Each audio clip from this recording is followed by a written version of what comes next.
인간하고 비슷한 지능을 가진 그렇죠. 오히려 넘어설 것 같다는 넘어서는 시기가 앞으로 한 5년 안에 오지 않을까? 저는 이제 앞으로 AI를 가리키는 학문에서는 도덕과 윤리를 필수과목으로 반드시 가르쳐야 된다. 국자적으로 자기가 판단해서 맞아요. 행동을 해야 되니까 인간이 원하는 미래를 돕는 존재. 그게 AI 에이전트 거다. 인간이 원하는 걸 돕는 존재니까 주인공은 인간인 거죠.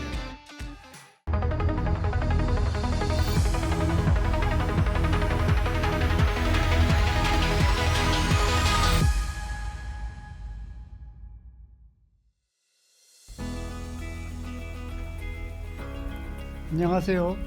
싱귤레리티를 진행하고 있는 유재수입니다. 오늘은 AI에 대해서 대담을 나누도록 하겠습니다. 20년 넘게 기업 현장에서 AI 전환을 이끌고 계시는 지용구 더존비존 사장님이십니다. 반갑습니다. 안녕하세요, 박사님. 예. 예, 초대해 주셔서 감사합니다. 예. 네. 최근에는 AI가 거의 화두인 것 같습니다. 근데 뭐 다들 잘 알다시피 뭐 이 주식 시장을 이끌고 있는 AI에 대한 관심이 많지. 그거 외에 좀 약간 다른 측면, 인간과 AI의 공존, 또 인간은 진짜 위협받고 있는 거야 AI 때문에. 뭐 이런 쪽에 관련돼 갖고 AI에 등장하는 이 AI 시대를 우리는 어떻게 보고 어떻게 살아가야 될 건가. 그래서 제가 그냥 가칭으로 이름을 짓기를 AI 시대 인간으로 살아가기에 관해서 한번 얘기를 해보도록 하겠습니다.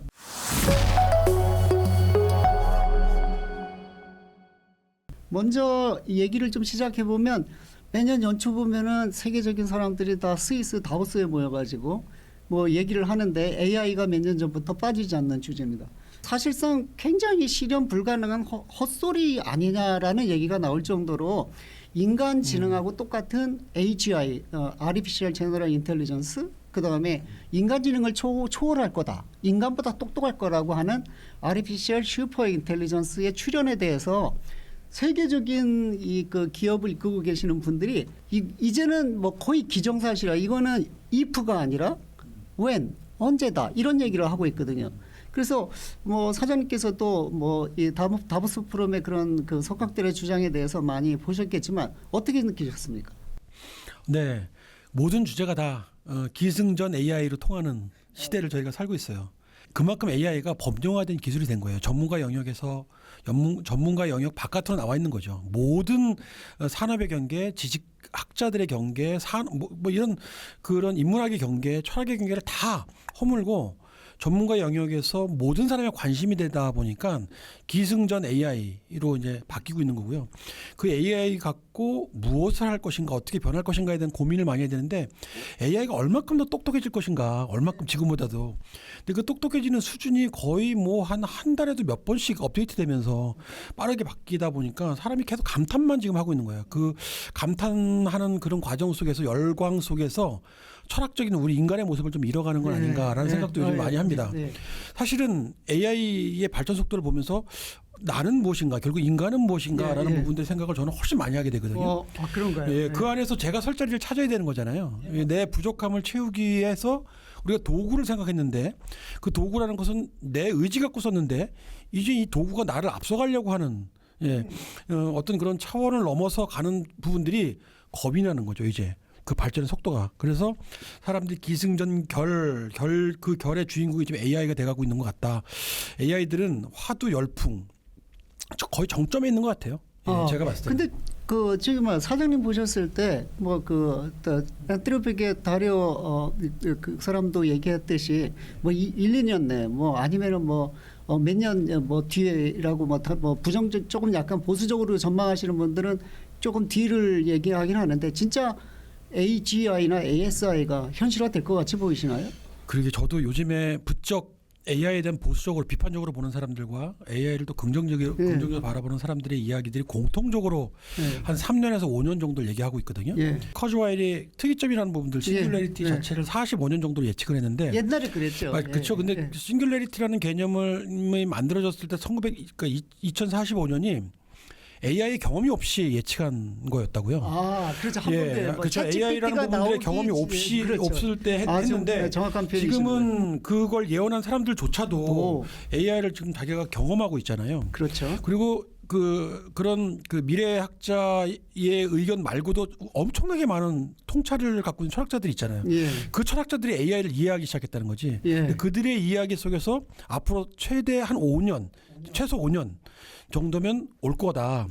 인간하고 비슷한 지능을 가진 그렇죠. 오히려 넘어설 것 같다는 느낌. 넘어설 저는 때도 지금이 어떤- 거의 비슷한 지능이라고 보고 있고요. 넘어서는 이미- 시기가 예. 앞으로 한 5년 안에 오지 않을까? 야, 이거 진짜 AI가 ASI 소위 말해서 인간보다도 지능이 더 뛰어나진다고 하면은 그러면 이제 앞으로 이 세상은 어떻게 될 건가? 이거에 대해서 저희가 잘 아는 이번 뭐 그 다보스 포럼에서도 유발 하라리 그 역사학자하고 또 호모 사피엔스라는 세계적인 저서를 한 사람인데 이분은 항상 그 AI 공포론 지금이라도 늦지 않았다. 뭐 이거 되돌리든지 아니면 개발하는데 조금 뭐 그 좀 중지해야 된다라고 얘기를 하면서 이분은 이제 그렇게 생각해요. 뭐 사람이 사고라는 것도 결국은 단어 떠올리는 건데 단어 떠올리는 거라고 하면은 AI를 당해내지 못하지 않겠냐. 그러면 결국은 AI가 이미 인류 문명의 기초인 이 그 언어를 사용하는 모든 것을 다 AI가 능가하기 시작한다 그러면 이분 얘기대로 호모사피엔스 시대는 끝났다. AI 시대가 돌아온다. 이렇게 얘기를 하고 있거든요. 이런 관점에 대해서는 어떻게 보시나요? 저는 그 약간 유발 하라리 책 저도 되게 좋아하는데요. 다음 책을 쓰기 위해서 밑장을 깐 거 아닌가라는 생각이 좀 듭니다. 좀 너무 앞서간 거고 너무 단편적인 부분들이고요. 네, 그 꼭 그렇지 않다고 생각하거든요. 그러니까 유발 하라리는 어쨌든 철학에 대해서 좀 더 깊은 통찰을 독자들한테 주고 있는 사람으로서 본인도 알지도 몰라요. 근데 인문학자와 철학의 관념에서 기술이 아마 인문학에 깊이 들어오는 부분들에 대한 경계를 그렇게 표현하고 싶었던 거 아닌가라는 생각도 좀 저는 해봅니다. 어쨌거나 하여튼 지금 이제 AI에 대한 공포와 관련해 갖고 이 그 유발 하라리가 굉장히 심하게 얘기를 많이 하고 있는데 이 AI의 공포 이거 어떻게 받아들여야 될 건데 AI 오면 진짜 뭐 유발 하라리처럼 우리는 진짜 종이 되나요? 아니면 그 MIT 교수인 그 뭐죠? 맥스 태그마크 그 사람은 뭐 그 똑똑한 사람들이 지배하고 지능이 떨어진 사람은 우리에 갇혀 있고 뭐 우리에 갇힌 사람이 침팬지 아니냐. 결국은 아까 그 사장님 말씀하신 대로 인간 지능을 넘어선다고 하면 이제는 이제 동물원에 우리가 갇히는 건가요? 저도 그 막스 테그마크의 비유가 되게 천재적이었다고 생각해요. 그렇죠? 네. 그 우리가 사자가 우리보다 힘이 세죠. 이게 네. 소랑이 사자를 우리가 이길 수 없지만 사자가 우리에 있는 이유는 인간이 사자보다 지능이 높기 때문에. 예. 그러면 인간보다 지능이 높은 기계 뭐 AI가 나오면 AI를 통해서 우리가 갇히는 건가? 그 질문은 굉장히 저는 되게 재밌고 위트 있고 예. 또 약간 놀라는 것을. 그렇죠. 그럴 그렇죠. 수밖에 없겠다. 아까 사장님 말씀하신 것처럼 네네네. 유발 하라리 얘기를 보면은 너무 뭐 다음 책을 쓰기 위해서 밑밥 깔은 거라고 얘기를 하셨잖아요. 그러면 지금 사실상 보면 그 뭐 인간 지능이라는 것 자체로 지능의 정의라는 건데 결국은 뭐 지금도 인간보다 바둑 잘 뜨는 AI가 있잖아요. 그렇지만 뭐 그렇다고 그래갖고 그 지능이라고 하는 거는 사실상 그렇게 뭐 살아가는데 크게 필요한 지능은 아니잖아요. 사실은 범용적인 그런 지능으로 봤을 때는 인간 지능을 넘어서긴 좀 어렵지 않나 이런 생각이 듭니다. 저는 그래요. 지능이 목적이 없으면 예. 목표가 없으면 지능이 높아도 그게 무슨 의미가 있을까요?라는 생각을 해보게 되거든요. 예. 목적과 목표가 있는 상황의 지능은 굉장히 중요하지만 목표와 목적을 스스로 갖지는 않잖아요. AI가 그렇죠. 목표와 목적을 갖는 것은 그렇죠. 스스로 자기 스스로가 그 비전을 갖고 그다음에 목표를 갖고 그런 걸 이제 철학적 용어로 자기적 제기 기능이라고 그렇죠. 하죠. 그렇죠. 예. 그러니까 그런 면에서 AI는 과정을 대신할 뿐 예. 결국은 결과는 그 결정은 인간의 몫이다라는 부분들이 영역을 넘어서지 않으면 AI가 지능이 굉장히 높아진들 예. 걔가 어떤 목적과 목표를 갖고 지능이 높아질 수 있을까요? 인간이 지능이 많이 높아도 아무 목적이 없으면 의미가 하나도 없어지잖아요. 그렇죠. 예. 그래서 저는 그 굉장히 멋있는 논리지만 아까 전에 그런 정의도 지금 걱정을 하는 그런 개념도 다 사람이 만들어내는 거거든요. 예. 그렇죠? 사람이 만들어내는 부분들이고 오히려 어설프게 아는 사람들이 굉장히 위험하다고 느끼거나 저는 그런데 그 대신에 AI를 굉장히 깊이 있게 그 사고하고 사유하고 향유하며 미래를 내다보는 사람들의 이야기는 들을 만한데 어쨌든 그래도 미래인데 저는 인간의 통제를 벗어나면 이건 우주의 질서와 신의 질서를 허무는 것이기 때문에 이거는 저는 그 불가능하고 우리가 닭이 먼저인지 알이 먼저인지도 아직 예. 정답이 없잖아요. 아주 오래된 얘기지만. 결국은 뭐 저기 그 사장님 말씀대로 이렇게 좀 따라가 보면 결국은 AI라고 하는 거는 여전히 도구고 인간이 어떻게 활용하느냐에 따라서 이제 그 결정이 되는 건데 그러면 이제 뭐 쉽게 이제 많은 사람들이 얘기하듯이 AI와 인간은 공존화 그래서 뭐 같이 이렇게 진화할 거다. 뭐 그런 얘기 많이 하죠. 근데 이제 이거에 대해서는 어떻게 보실 수 있어요? 저는 당연히 공존과 공진화가 돼야 된다고 생각을 하고 있고 그렇게 될 겁니다. 왜냐하면 이게 우리가 그 인류의 문명사를 보면 문화 변동의 제1 요인은 과학기술의 발전에 있었거든요. 예, 아주 지금도 옛날에도 그렇죠. 지금도 마찬가지로. 예. 다만 속도가 좀 빠를 뿐이지. 그렇기 때문에 과학기술의 그 발전이 우리의 생활이나 우리의 문화나 이 모든 것들을 발전하는데 예전에는 기술이 굉장히 많이 앞서가고 문화가 되게 천천히 발전하면 따라왔어요. 예. 근데 지금은 거의 동시에 그 AI 기술 속도가 발전하면서 문화도 빨리 바뀌는. 근데 왜냐면 그 기술 습득이 예전에는 기술을 이해하고 배우고 수용하는 데 걸리는 시간이 있었거든요. 근데 AI는 그 기술의 수용, 그다음에 배우는 데 걸리는 시간이 없어요. 그죠? 왜냐하면 그냥 질문하면서 쓰는 거잖아요. 예. 자연어처럼 대화하면서 쓰는 거기 때문에 그렇게 기다리거나 뭐 이게 뭐 성숙되거나 그럴 필요가 없이 막 발전을 하니까 그거의 위험성을 좀 강조하는 뜻이라고 저는 생각해요. 기술을 채택하고 수용하고 이게 유용하다고 느끼는데 걸리는 시간이 충분해야 위험하다 아니다.